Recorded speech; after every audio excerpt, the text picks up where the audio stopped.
Welcome back to Update Day in Old School, and this week's update we have some massive changes to Varlamore. And to kick things off, we have Perilous Moons, and the uniques just got a good bit easier to get. Every time you kill one of the unique Perilous Moons bosses, you will have an additional 1 in 56 chance of receiving a unique. And this is rolled individually, so for example, after killing the Eclipse boss, you would have a 1 in 56 chance of receiving one of the Eclipse's unique pieces, being either the Eclipse Moon armor piece or the Eclipse Atlatl. So all in all, after defeating all 3 bosses and then looting the chest, the odds of receiving a unique now has been increased all the way to 1 in 14. And to make things even better, especially on Iron Man, there is also dupe protection inside of Perilous Moons, meaning that you will not receive duplicate items from a set until you've completed the entire set. Now for the Colosseum, and first for the unique drop rates. Here on the left side of this chart, you can see waves 6 through 11 and the odds of pulling a unique item.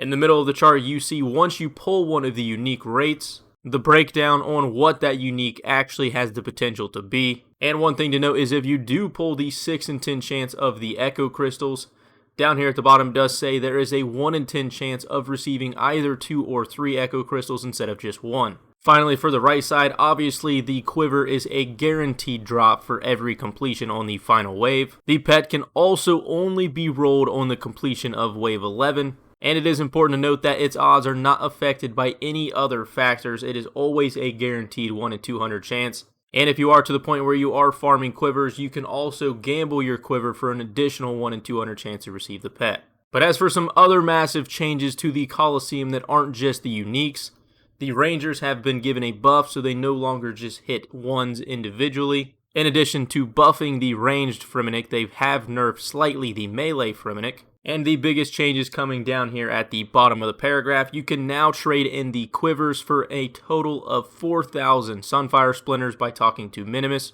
And they have also decreased the number of Sunfire Splinters you'll get from Wave 1, but increased the number you will get from Waves 9 through 12.